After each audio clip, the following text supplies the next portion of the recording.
This is CBC Winnipeg News.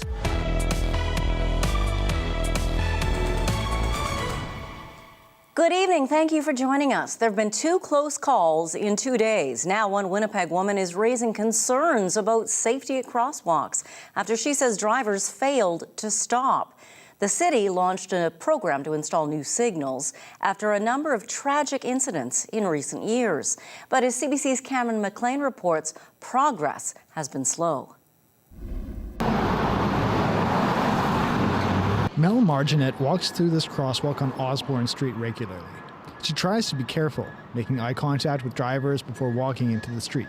But twice this week, she says, cars nearly hit her while out walking her dog. At that case, there was a large truck, so it was me, another woman, and my dog. And so making eye contact is impossible because the truck was so big. So we're both in the middle of Osborne, kind of doing the looking over as the vehicles are blowing through. The City of Winnipeg began installing new signals on crosswalks after a number of tragic incidents. An 8-year-old boy died after he was hit at this crosswalk on St. Anne's Road in 2018. The next year, a 4-year-old girl died after a driver failed to stop at this crosswalk on Isabel Street. In both cases, the city responded by installing the lower-mounted lights, which are easier for drivers to see. Our way of responding is very reactive. We wait for tragedy and then we sort of think about maybe doing something about it. Since 2021, all new crosswalks include the lower-mounted signals. The city has also begun installing them on existing crosswalks. So far, 57 have been installed out of 184 that were identified in 2021. Public Works Committee Chair Janice Luke says the city is doing everything it can to protect vulnerable road users. It can never be fast enough, but we've made more progress, I'd say, in the last 6 months than we have in the last 8 years. So we are hiring staff, we have a plan in place, we're working on many different strategies. So far this year, the city has installed 9 low-mounted crosswalk signals and plans to do 14 more. Last year, the city budgeted $1 million to install new pedestrian crosswalks. While Marginet approves of the new signals, she says it's only one response to a complex problem. I think the bigger issue is the speed of the vehicles, the size of the vehicles, and how many vehicles there are trying to get through here every day. She would like to see lanes on the street narrowed, forcing drivers to slow down, which will hopefully lead to fewer close calls. Cameron McLean, CBC News, Winnipeg. Any air traveler knows it isn't always easy to get from Winnipeg to many places in the world. Starting this fall, it will be easier to reach the southeastern United States through a new direct flight. CBC's Bartley Kivas tells us to where. Airline passengers are coming back to Winnipeg's Richardson International Airport, but some U.S. routes that disappeared during the pandemic have not come back. This afternoon, for example, there's only one inbound U.S. flight on the board. But in a matter of months, Winnipeg airline passengers will be able to fly nonstop to and from one more U.S. destination, the busiest passenger airport in the world. WestJet will be launching new service, nonstop, on a year-round basis, 5 times a week, between Winnipeg and Atlanta, Georgia. The provincial government is making this route possible with a flight subsidy, similar to the one that helped create a Winnipeg-Los Angeles route last year. But that California connection has done so well, Manitoba hasn't had to pony up a penny to WestJet. With the flight to Los Angeles, none of the money was tapped into at all. So it's just there to ensure for the airline to ensure that they have a bit of a backstop in case it doesn't work. WestJet believes the 3-hour Winnipeg-Atlanta flight will outperform Winnipeg-LA, as Atlanta is the gateway to connections in the southeastern U.S., Central and South America, and further overseas. I will definitely use that flight when I'm traveling next time, maybe in the next year. Officials also say the Atlanta flight will benefit Winnipeg's economy by making travel easier for companies like Winnipeg's Price Industries, which has an office near Atlanta. Can't even tell you how many trips for customers were canceled because they couldn't get in quickly enough. Winnipeg's mayor also suggested a less tangible benefit. The greatest example of trade between our two cities was back in 2011 when we imported the Atlanta thrashers. Old thrasher flans and Atlanta can benefit from this direct route now to Winnipeg. I think it's a win-win. The Winnipeg Airports Authority says it's still trying to land more U.S. connections. Tops on the list are restoring service lost during the pandemic to Denver and Chicago. Bartley Kivas, CBC News, Winnipeg.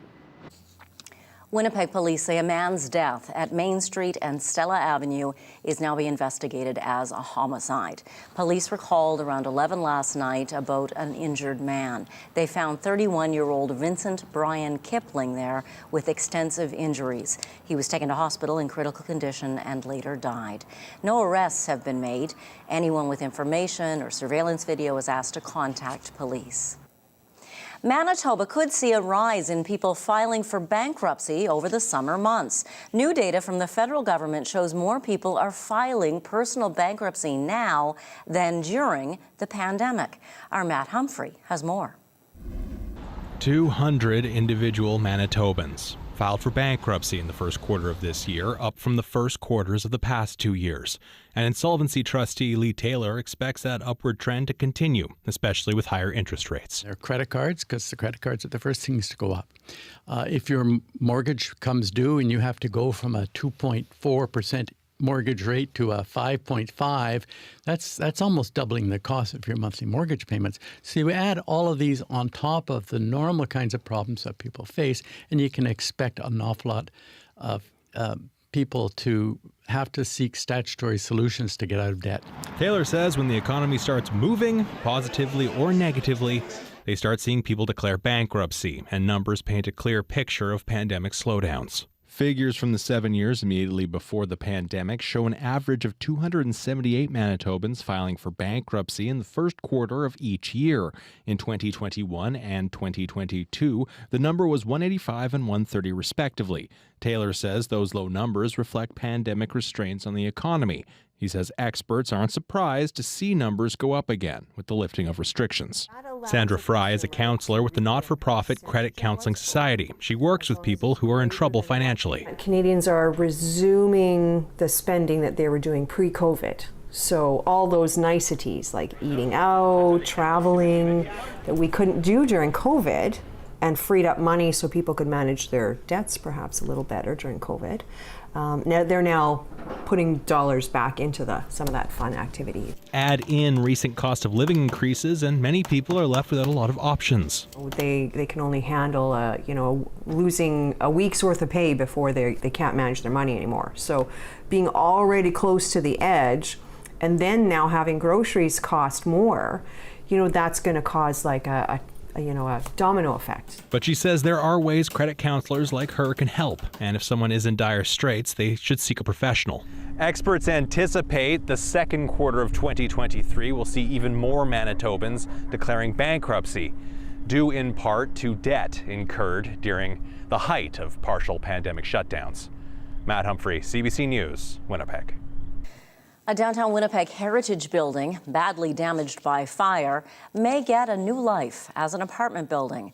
The Keewaydin block on Portage Avenue East was scorched in a fire back in 2019. The building's 114 years old.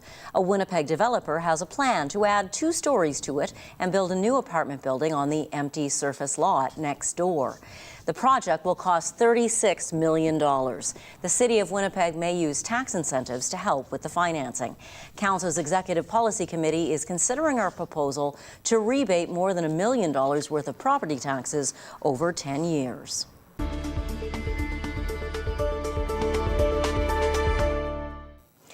How Manitoba funds public education is complicated. It's a formula that considers student population, transportation costs, property taxes, among other things. The provincial government proposed to make the system more equitable.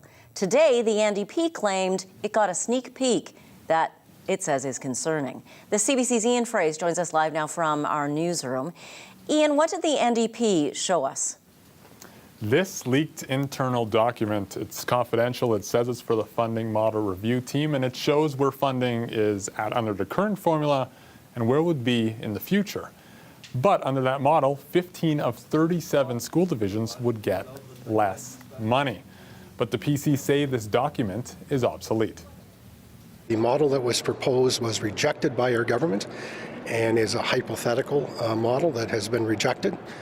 You will see what we did in reality was a 6.1% increase across the board for K-12 education. I think we all understand what the PCs are doing this year. They'll say anything to try and get reelected this year. Until we see something else in black and white, we can only conclude that this is the PC plan for education.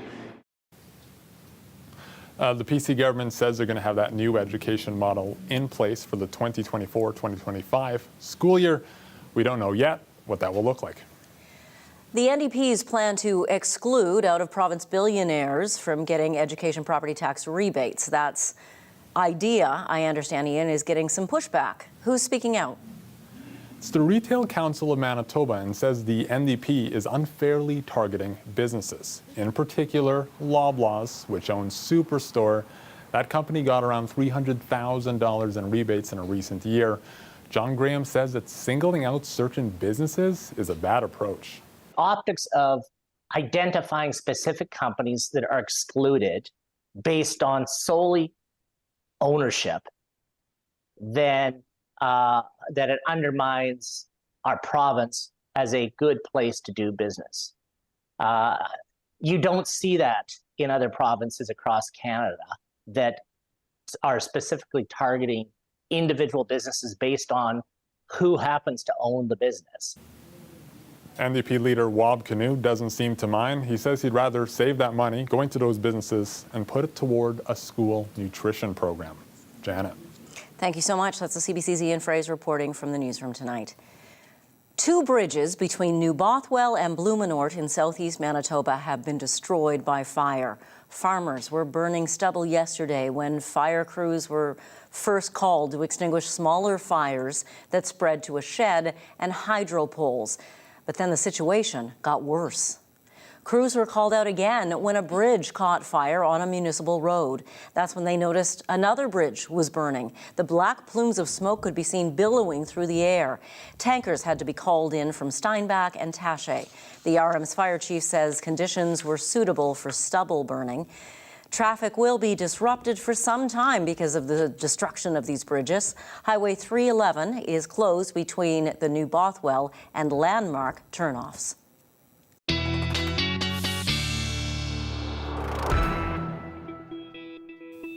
Meteorologist John Sauder joins us now. You've got some video to show us. Yeah, much quieter day today than it was when this was happening. Have a look at some of the rain in case you missed it, and the hail. This is yesterday in downtown Winnipeg.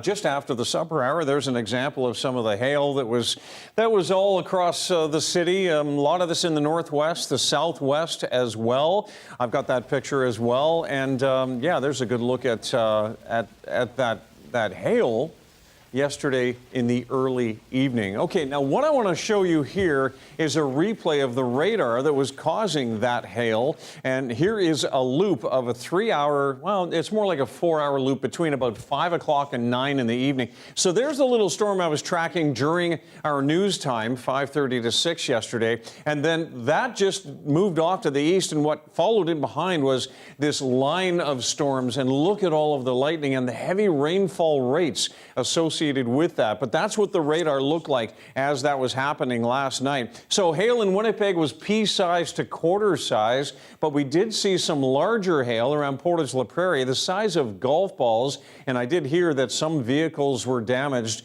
around the province. The heaviest rain was up around Dauphin and near Dauphin Lake. We'll get to the rain in a second, but here's another look at that picture. Anastasia sent this in, and yeah, the hail in her yard in the west end of Winnipeg was the size of peas. So Drifting River, 46 millimeters. That's straight north of Gilbert Plains. Rorton at 29 millimeters. That's north of St. Rose-de-Lac. And then Zoda and Rosa are in southeastern Manitoba. In Winnipeg, we picked up between 16 and 23 millimeters. Now, the cloud's been building through the day today. We got to 23 degrees. My forecast high was 24. We got just above 23. Northeast winds at 20 kilometers, 24 kilometers per hour. Not a a lot to show you on radar tonight, but you can see the cloud has been kind of pushing in from the southwest ahead of this system, which will really kick up a fuss in Montana, Saskatchewan, and western sections of North Dakota through the weekend. Have a look at Futurecast. This is the rain I've been talking about earlier this week and staying southwest of Winnipeg and south of the border. You look at Friday and on into Saturday, and the rain kind of is pushed back to the west. There's high pressure to the north, and you look at all of this rain on Saturday to the south of us, and what that equals is another soaker, but not in the cards for southeastern Manitoba and northwestern Ontario at all. And then by the time we get into Sunday, we see more clearing just in time for Mother's Day. 48-hour rainfall projections are pretty intense for this area right around Melita, and there's a rainfall warning in effect for southern Saskatchewan. So we have an overland flood warning now in effect for this section west of Highway 10, south of the Trans-Canada, but I think specifically the southwest corner of the province. And then the rainfall warning is for 40 to 60 millimeters of rain on into southern Saskatchewan. So 11 degrees tonight, 13 to 15 in the morning. It'll be a cloudier day on Friday, and it gets breezy in the afternoon, northeast 30 to 40. And tomorrow's high, despite the cloud, will be up around 24 degrees. On my Facebook page, you'll see another video that includes the Manitoba forecast, and I'll be back shortly. Janet, with your 7-day forecast. Thanks, John. You bet. Another officer killed in the line of duty. An Ontario provincial police officer died in a shooting outside of Ottawa. We'll have the latest on that after the break.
A 39-year-old man has been charged with first-degree murder in the death of an Ontario provincial police officer and also the attempted murder of 2 other officers.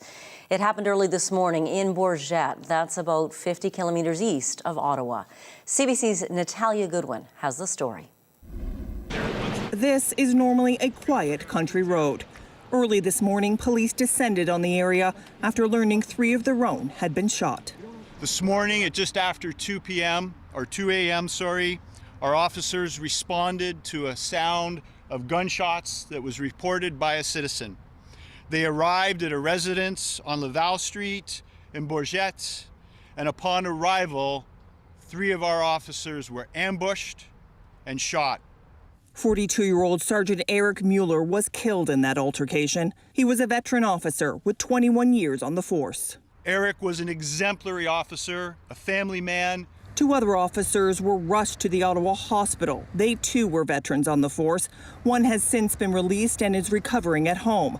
The other remains in hospital in stable condition. Everything was right outside kind of our front door, so it happened literally just doors down from us, which is really terrifying. It's incredibly shocking because in our community, this has never happened before, but that doesn't mean that it's any different than whatever municipality that it happens in, whether it happens in Toronto or it happens here. The news hit leaders of this province and country hard. Premier Ford told reporters it was only last weekend the annual police memorial ceremony was held. Tragically, this year, we've added 5 names to the memorial wall. And it's just devastating that next year we now have to add another name. Today, a commitment from the Prime Minister to do more. It has happened far too often over the past many months across this country that we've lost police officers in the line of duty, serving their community. I've been working with the Minister of Public Safety and with the Minister of Justice to see what more we can do to keep them safe, but this has to stop. A 39-year-old man, Alain Berthelier, was arrested at the home just down this road this morning. He was taken in by officers who came to help. Police say he is facing 1 charge of murder and 2 charges of attempted murder. Natalia Goodwin, CBC News, Bourget, Ontario. To Alberta now, where the province remains under a state of emergency due to wildfires. More than 30,000 people have been forced from their homes, and there are about 77 wildfires burning in parts of the province, 23 of them still deemed out of control. Premier Danielle Smith pointed out the magnitude of this year's unprecedented situation. Over the past 5 years between January and May, by this time, we normally only have 546 hectares burned. But this year, that number is 410,441 hectares.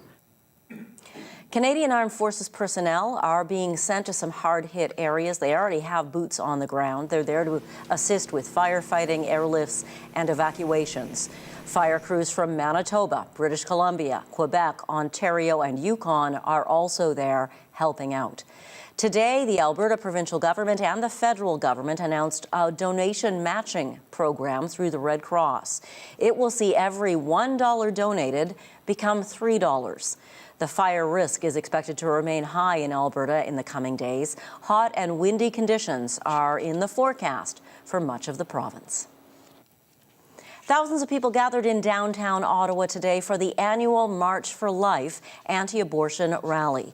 They were met by hundreds of pro-choice supporters who are calling for stronger rights and better access to abortion.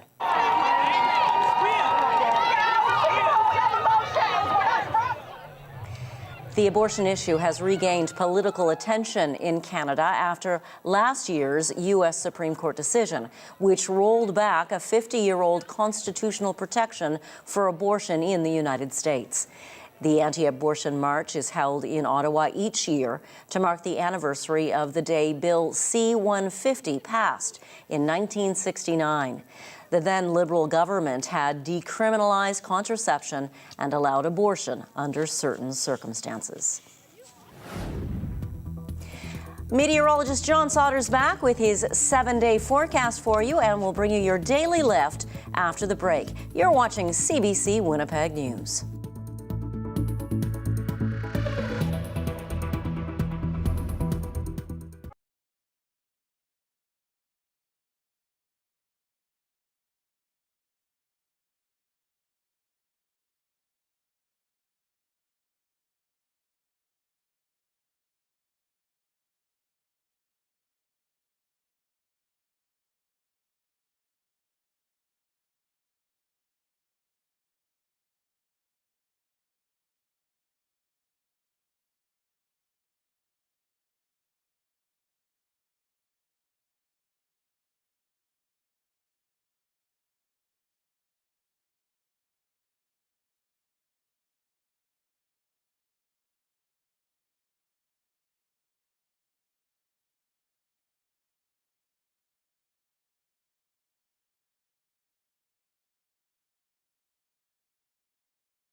Well, there will be a lot more cloud coming in the next couple of days, but then Sunday is Mother's Day, and whether it's a brunch outside or a barbecue later in the day, it'll be a gorgeous one. Sunshine, 25 degrees, winds northwest at 10 kilometers per hour, and then we continue with that kind of weather on into next week. Mid-20s or so, a 27 next week on Wednesday, and then we're back to a 21 on Thursday. 6 fluffy little lion cubs have become the star attraction at a zoo in Lahore, Pakistan. It's easy to see when you see this video why people are flocking to get a glimpse of these animals. Here's your Daily Lift.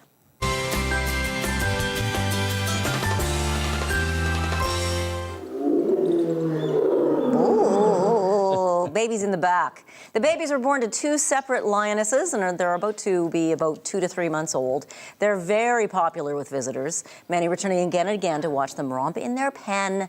Once they're older, they'll be allowed to roam freely in a better enclosure, one on 30 acres of land set aside for the lions. Absolutely beautiful, aren't they? They're absolutely gorgeous, and you know they're super soft and lovely. And cute. Too. And very cute. Yeah. More good news. Jets goalie Connor Hellebuyck named as a Vezina Trophy finalist as best goalkeeper in the NHL. Connor Hellebuyck. Yay. Good night.